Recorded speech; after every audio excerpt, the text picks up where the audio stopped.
Hi. I never liked holding the giant iPhone 6 Plus. I could live with the iPhone 6 and its 4.7-inch screen. But Apple's most comfortable phone was the 5. It had a slightly larger screen than its predecessors and could fit in a pocket. I remember calling it a discreet smartphone. The iPhone SE looks like an old iPhone. Sounds boring, huh? But this isn't a phone to show off.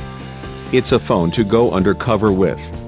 It's got nearly all of the same upgraded specs as 2015's top-end iPhones, the 6S and 6S Plus, jammed into a body that's identical to the old iPhone 5S, which it replaces. It's a mighty mini phone. Just know this, the iPhone SE isn't the new iPhone. That, the rumored iPhone 7, will come later on this year, with near certainty. This, the SE, Special Edition, Small Edition, whatever you want to call it, is really just an iPhone 6S mini. That alone is actually an impressive achievement, and it's great that, finally, Apple has made all three phone sizes run equally well. You just get to choose between small, SE, medium, iPhone 6S, and large, 6S Plus. The iPhone 6S, which is better than the SE in a few key areas, is 6 months old.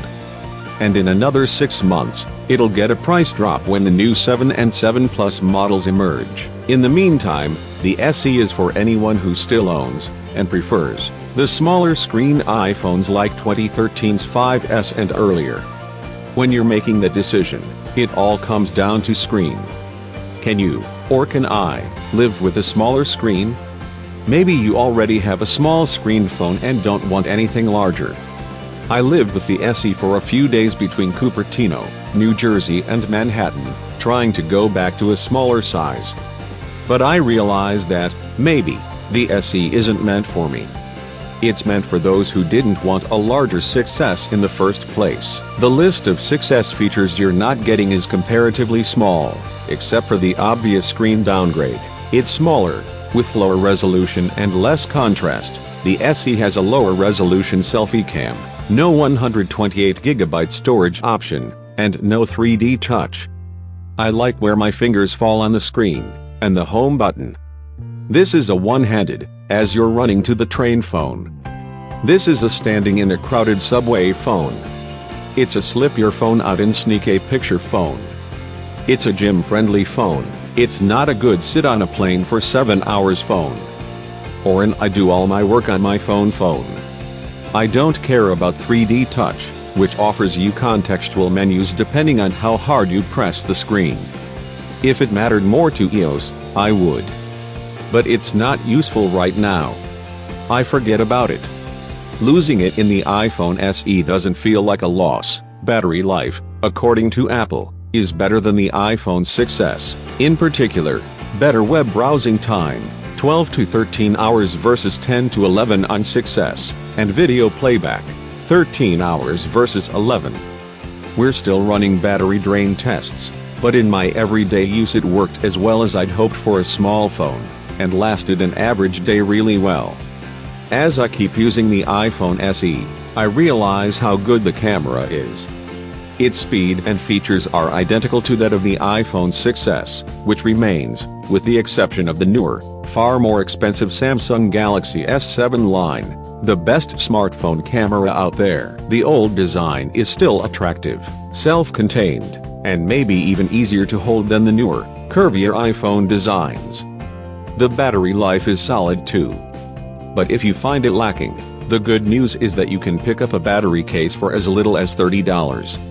That's right, the SE will work with all those old iPhone 5/5S cases and accessories. In fact, I'm having a hard time finding anything wrong with the SE, except, of course, the screen size. Typing on that small screen is weird again. Were the on-screen keys always this narrow on the iPhone 5S? I'm missing keys, making typos. And for apps, I'm squinting. The display is sharp but not quite as vivid as the larger 6S and 6S Plus.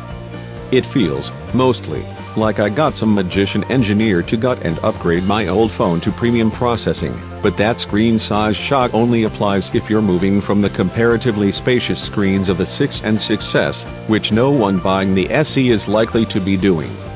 If you've been hanging on to your existing small screen iPhone, waiting for an alternative, this is exactly what you want. Anyone moving from a 5S or earlier is going to find the SE far zippier, and with a far better camera, and, if only because it's a fresh battery, longer battery life. Not to mention all those nice little upgrades, always on Hey Siri, Live Photos, Apple Pay, selfie screen flash, that don't work on older iPhones. My 7-year-old son doesn't like me using my phone all the time. He jokes that I love my phone more than anything, which breaks my heart. Maybe a smaller phone would make me look less. But it doesn't. I just stare harder at a smaller screen. It's not the screen size, it's the lifestyle discipline. But it proves how much I do on my phone. How much we all do. People celebrated iPhones getting larger screens, myself included. But large screen phones aren't for everyone. At least you can make a choice. It doesn't matter if you go large or small, as long as it works for you. Some people I showed the SE to found the size fantastic. Others thought it was ridiculously small. It's a personal decision. Maybe you read on your phone. Maybe you prefer your phone be tiny to take to the gym. Maybe you have large pockets. Or a small bag. Or it's for a kid. Or someone who can't read small screens. That's what phones are now, nearly perfected inside, and all about design and comfort on the outside. At least the SE offers a great choice at the small end, with no compromises.